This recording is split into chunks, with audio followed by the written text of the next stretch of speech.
پاکستان اور افغانستان کے درمیان دہشت گردی کے معاملے پر خاصا تناؤ پایا جاتا ہے۔ افغان حکمران دہشت گردوں کی سہولت کاری کر رہے ہیں۔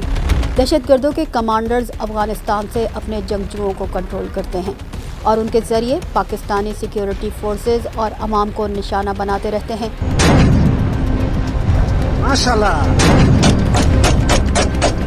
افغانیوں کا سارا غصہ اور ناراضگی ڈیورن لائن کی وجہ سے ہے۔ 1893 میں برٹش حکمرانوں کے دور میں انگریز افسر سر مارٹیمر ڈیورن نے سروے اور تحقیقات کرنے کے بعد یہ سرحدی پٹی تخلیق کی تھی۔ ان کے نام سے ہی یہ سرحدی پٹی ڈیورن لائن کے نام سے مشہور ہوئی۔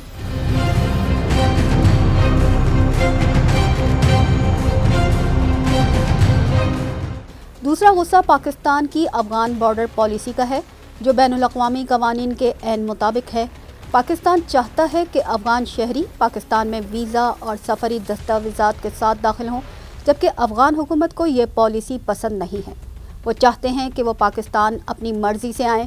افغان طالبان کی تیسری ناراضگی پاکستان میں غیر قانونی مقیم افغانوں کو بے دخل کرنے کی پالیسی پر ہے، جس کے تحت اب تک تقریباً 7 لاکھ افغانیوں کو پاکستان سے نکالا جا چکا ہے۔ یہ 3 بڑی وجوہات ہیں جن کی بنا پر افغان طالبان حکومت پاکستان سے سخت نالاں ہے، لیکن اس ناراضگی کی سب سے بڑی وجہ ڈیورن لائن ہے۔ پاکستان سے ملنے والی سرحدی حد بندی کو افغانی تسلیم کرنے کو تیار نہیں، لیکن ایران کے ساتھ 921 کلومیٹر، تاجکستان کے ساتھ 1357 کلومیٹر، ازبکستان کے ساتھ 104 اور ترکمانستان کے ساتھ 408 کلومیٹر کی سرحد کو تسلیم کرتا ہے۔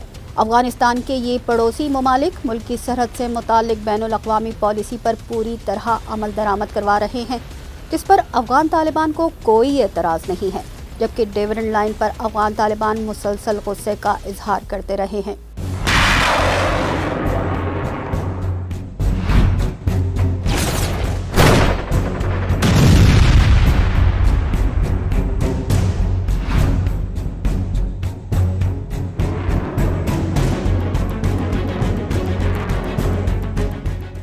دو 2640 کلومیٹر کی سرحدی حد بندی کو اس وقت کے افغانستان کے امیر عبد الرحمن خان نے بھی تسلیم کیا۔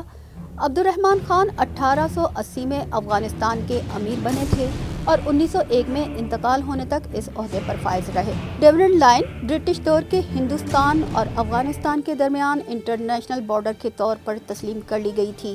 تقسیم ہند کے وقت افغان حکمرانوں کا خیال تھا کہ ڈیورن لائن کی دوسری جانب سرحد اور قبائلی علاقہ جات انہیں گفٹ کے طور پر مل جائیں گے، لیکن سر ریڈ کلف نے تقسیم ہند کے فارمولے کے تحت سرحد اور اس کے قبائلی علاقوں کو پاکستان میں شامل رکھا۔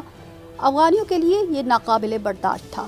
انہوں نے 3 سال بعد ہی یعنی 1950 میں بلوچستان کے سرحدی شہر چمن کے قریب 2 باندی گاؤں پر چڑھائی کر دی۔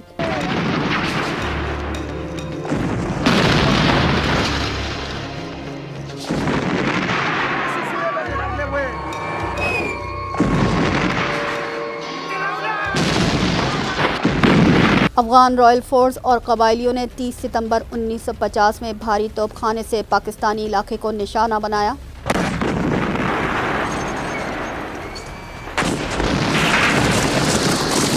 کوئٹہ اور چمن کے درمیان سے گزرنے والے ریلوے ٹریک پر بھی قبضہ کر لیا۔ افغان حملہ آوروں کا خیال تھا کہ چند دنوں میں پاکستان کے مزید پشتون علاقوں کی جانب پیش قدمی کر کے کنٹرول حاصل کر لیں گے اور اس طرح پاکستان کے صوبہ سرحد اور قبائلی علاقوں میں بھی محاذ کھول کر ڈیورن لائن کی بین الاقوامی سرحدی پٹی کا ہمیشہ کے لیے خاتمہ کر دیں گے۔ لیکن پاکستان کے فوری جواب نے افغان فورسز اور جنگجو قبائلوں کے ہوش اڑا دیے۔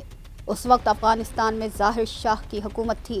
1 ہفتے کی لڑائی کے بعد افغانیوں کو پسپا ہونا پڑا، لیکن پاکستان کو یہ ادراک ہو گیا کہ مغربی بارڈر بھی سیکیورٹی کے اعتبار سے محفوظ نہیں ہے۔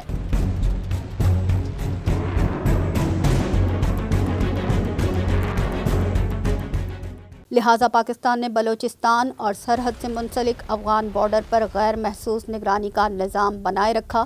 افغانی اس پسپائی کو نہیں بھولے۔ ستمبر 1960 میں وہ سرحد کے علاقے سے پھر حملہ آور ہوئے اور افغان رائل فورس نے قبائلیوں کے ساتھ مل کر باجوڑ ایجنسی کو نشانہ بنایا۔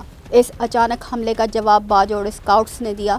اس دوران پاک فوج سرعت کے ساتھ متحرک ہوئی اور افغانیوں پر تابڑ توڑ حملے کیے۔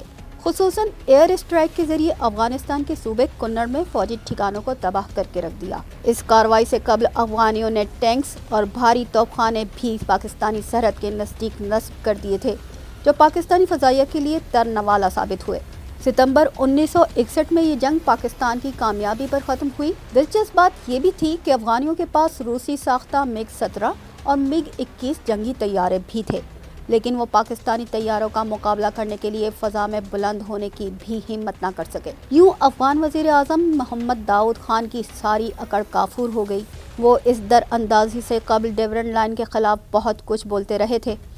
इस मरहले में भी नाकामी के बाद अफगानियों को होश के नाखुन ले लेना चाहिए थे, लेकिन हर दौर में वो डिविडेंड लाइन को मुअत्तल करने की कोशिश करते रहे और पाकिस्तान के सूबाई सरहद और कबायली इलाकों को अपने साथ शामिल करने की खुली और पोशीदा हिकमत अमली तरतीब देते रहे।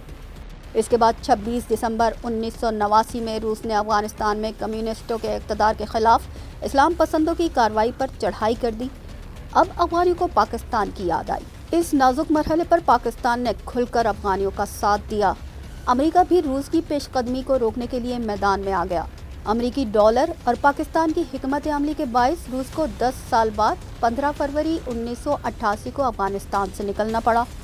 इस 10 साला जंग में पाकिस्तान अफगानियों के लिए दूसरा घर बना रहा।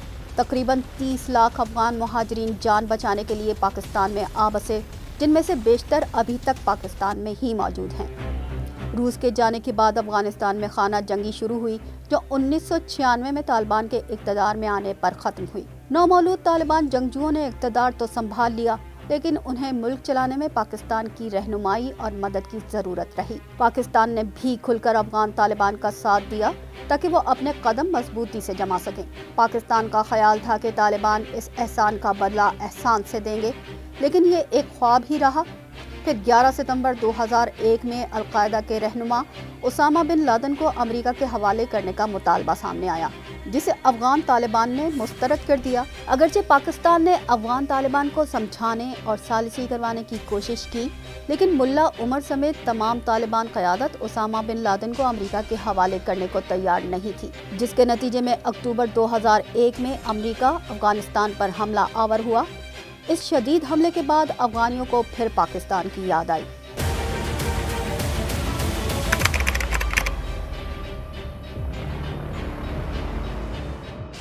मुल्ला उमर और मुल्ला अब्दुल गनी बरादर समेत तमाम तालिबान क़यादत अफगानिस्तान से भागकर पाकिस्तान में पनाह गुज़ीन हुई।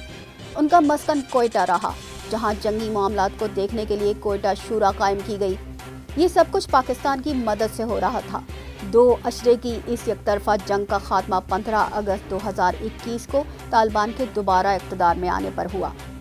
अमरीकी अफवाज दोहा पोशीदा मुआहदे के बाद 30 अगस्त 2021 तक अफगानिस्तान से निकल गई। पाकिस्तान का ख्याल था कि रूस और अमरीका के खिलाफ कामयाबी के बाद अफगान हुक्मरान पाकिस्तान के मशकूर और एहसानमंद होंगे। ख़ुसूसन तालिबान क़यादत से उन्हें मस्बत रवैये की उम्मीद थी, लेकिन अफगान तालिबान के दिल में भी डिविडेंड लाइन फांस की तरह चुभती रही। उन्होंने भी इस सरहदी पट्टी को बैनुल अक़वामी बाउंड्री लाइन मानने से इनकार कर दिया और अपने मुल्क में मौजूद तहरीक तालिबान पाकिस्तान को इस्तेमाल करना शुरू किया। अफगान तालिबान को डिविडेंड लाइन के अलावा पाकिस्तान की जानिब से सफरी दस्तावेज़ात और वीज़े के इजरा के बगैर मुल्क में दाखिल होने से रोके जाने पर भी एतराज़ है। इसीलिए वो अफगानिस्तान में मौजूद तहरीक तालिबान पाकिस्तान की पुष्ट पनाही कर रहे हैं। पाकिस्तान हुकूमत और फौज दोनों ने इस पॉलिसी पर अपना शदीद एहतजाज रिकॉर्ड करवाया, लेकिन तालिबान हुकूमत की जानिब से मस्बत इक़दामात तो दूर की बात है, पाकिस्तानी मौक़िफ़ तक को तस्लीम नहीं किया जा रहा। जब अमरीकी क़यादत में नेटो फोर्सेस अफगानिस्तान में थी तो ये कहा जाता था कि उनके जाने के बाद पाकिस्तान में भी अमन कायम हो जाएगा, लेकिन अमरीकी अफवाज के अफगानिस्तान से निकलने के बाद पाकिस्तान में दहशतगर्दी में मजीद इजाफा हो गया, जिसके बायस पाकिस्तान को मशरकी सरहद से ज़्यादा मगरबी सरहद पर फौजियों को तैनात करना पड़ा। अफगानिस्तान से मुसलसल दरअंदाजी किया जाना पाकिस्तान के लिए एक चैलेंज बन गया है। अगर अफगानी सिफारतकारी की ज़बान और अंदाज को संजीदगी से नहीं लेते तो उन्हें ताकत के जरिए समझाना पड़ेगा।